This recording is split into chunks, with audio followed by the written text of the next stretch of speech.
I think it was a little bit of everything, but for sure, Mr. Kristian Bush led that. As a producer, he's just been the artist, he's been the songwriter, he's been the producer. He understands all aspects of it and has worked with legendary producers like Hugh Padgham, and just was the perfect person for me to have in the control room, to be able to be like, you know what, Lindsay, play that little guitar part that you think is weird exactly like that. Because those kind of vulnerabilities make us who we are as people. It's like, it's those weaknesses and those weird quirks that make us all different. That make us so if there weren't 10 people standing in a row, that we'd all be the same. And what's exciting about that? So he's really helped me sort of lean into some of those things that I was scared before of showing.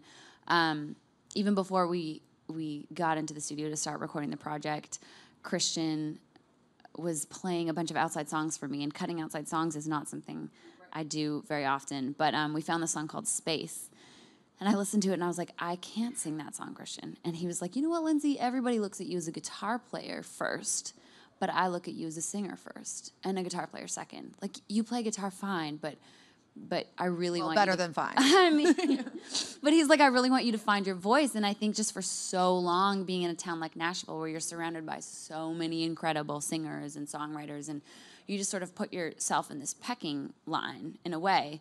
And some of my favorite artists, it's the package, you know, it's the way they sing their songs, the way they write their songs, the way they play their instrument that makes them one of my favorite artists to listen to. And it's when you throw all of those things in one bowl, it's like, wow, that's really great and that's really special. And it was recording Space, it was working with Kristian in the studio that I just found a different voice within myself, I think, and I found a different area to open up to. And so now I do approach every song differently. I'm sure.